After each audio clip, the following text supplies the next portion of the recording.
मेरा नाम गौरी है। उम्र बस 22 साल। शादी को 6 महीने भी नहीं हुए थे कि किस्मत ने ऐसा तगड़ा झटका दिया कि जिंदगी जैसे ठहर गई। मेरे पति आरब एक हादसे में चल बसे, वो भी ठीक उसी दिन जब मैं उनके लिए मंदिर में व्रत रखी थी। घर की दीवारें अचानक शमशान जैसी ठंडी हो गई। सास ने कहा, तू ही मनहूस है, मेरे बेटे को खा गई। ननद बोली, ऐसी औरतें घर में रहें तो और मौतें होंगी। मैंने सिर झुका लिया। ना जवाब था, न सहारा, बस आंखों में आंसू और कोख में आरब की आखिरी निशानी, मेरा बच्चा।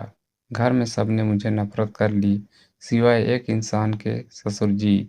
नाम था शिवनाथ प्रसाद। उम्र लगभग 55, पर स्वभाव में अपनापन और आंखों में पिता जैसी ममता थी। एक दिन जब सास ने मुझे धक्का देकर कहा, इस बच्चे को जन्म मत देना, ये मनहूस की औलाद है, तब ससुर जी ने पहली बार आवाज उठाई। बस, अब कोई एक शब्द भी बोला तो ये घर छोड़ दूंगा। उनकी आवाज में गुस्सा नहीं, एक दर्द था। उस दिन से वो मुझे बेटी की तरह संभालने लगे। मेरी दवाई, खाना, डॉक्टर सब वो देखते। कभी पूछते, बेटा मन नहीं लग रहा क्या? और मैं बस रो देती। वो मेरे आंसू पोंछ देते और कहते, मत डर, भगवान है ना, सब ठीक करेगा। रात बिजली चली गई थी। घर में अंधेरा था। सास अपने कमरे में थी और ननद बाहर गई हुई थी। मैं आंगन में थी। तभी ससुर जी के कमरे से किसी के रोने की आवाज आई। धीरे धीरे दरवाजे तक गई। ससुर जी जमीन पर बैठे थे, हाथ में आरब की फोटो, और बार बार बोल रहे थे, मैंने तुझे नहीं मारा बेटा, मैंने नहीं मारा। मैं हैरान रह गई। किसे मारा? ये सवाल मेरे दिल में चुभ गया। क्या मेरे पति की मौत हादसा नहीं बल्कि हत्या थी? अगले दिन मैंने अखबार में पुरानी खबरें खोजी। जिस ट्रक से आरफ की गाड़ी टकराई थी, वो किसी महेश नाम के ड्राइवर की थी, जो कुछ दिन बाद रहस्यमय तरीके से मर गया। ससुर जी का नाम भी उस ट्रांसपोर्ट कंपनी से जुड़ा हुआ था।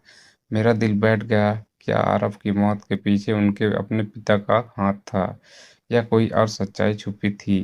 शाम मेरे कमरे के दरवाजे के नीचे किसी ने एक लिफाफा सरका दिया।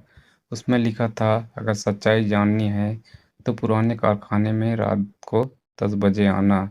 मैं डर गई, पर सच्चाई जाने बिना चैन नहीं था। रात को चुपचाप साड़ी ओढ़कर निकली। पुराना कारखाना वीरान था। अचानक पीछे से आवाज आई, गौरी। मैं पलटी तो ससुर जी थे। उन्होंने कहा, मुझे पता था तू आएगी, चल सब बता देता हूँ। ससुर जी ने बताया कि अरब की कंपनी में कुछ गलत काम चल रहे थे। वो रिश्वत के खिलाफ था, और ससुर जी ने उसे कई बार समझाया था, लेकिन अरब ने कंपनी की रिपोर्ट सरकार को भेज दी थी।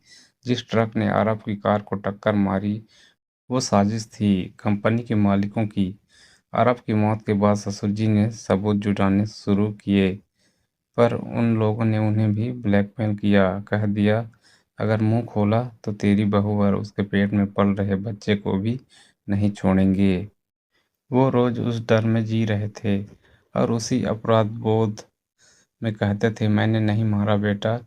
मैं फपक कर रो पड़ी। ससुर जी ने सिर झुका लिया। अब बस तू डरना मत, मैं तुझे और तेरे बच्चे को कुछ नहीं होने दूंगा। कुछ हफ्तों बाद ससुर जी ने सबूत इकट्ठा कर पुलिस को दे दिए। कंपनी के मालिक गिरफ्तार हुए, पर कहानी यहीं खत्म नहीं हुई। एक रात वो लोग जेल से भाग निकले और हमारे घर आग लगा दी। मैं और ससुर जी अंदर फंस गए। चारों तरफ धुआं, चीखें और जलती लकड़ी की गंध। ससुर जी ने मुझे पीछे किया और बोले, गौरी तू बाहर जा, तेरा बच्चा जिंदा रहना चाहिए। मैंने कहा, आपके बिना नहीं जी जाऊंगी। उन्होंने मुझे जोर से धक्का दिया और खुद पीछे गिर पड़े। छत का हिस्सा गिरा और वो मलबे में दब गए। मैंने आखिरी बार देखा, वो मुस्कुरा रहे थे। डूबते को तिनके का सहारा मिल गया। अब तू जी। आज 5 साल हो गए। मैं अपने बेटे आरवेश के साथ उसी पुराने गांव में रहती हूँ। लोग अब मुझे साहस की देवी कहते हैं। मैंने ससुर जी की राख वहीं रखी है जहाँ उन्होंने मुझे बचाया था।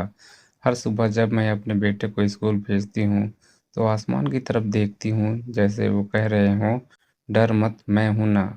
कभी कभी तिनका भी सहारा नहीं देता, लेकिन जब खुद तूफान ही तिनका बन जाए, तब डूबते भी किनारा पा जाते हैं। सो हेलो दोस्तों, आपको यह रहस्यमय कहानी कैसा लगा हमें कमेंट बॉक्स में ज़रूर बताएं। और इसी तरह की मज़ेदार कहानी सुनने के लिए हमारे चैनल को सब्सक्राइब करें और बेल आइकन के घंटे को ज़रूर दबाएं, ताकि हमारे सभी नोटिफिकेशन आप तक पहुंचते रहें। धन्यवाद दोस्तों।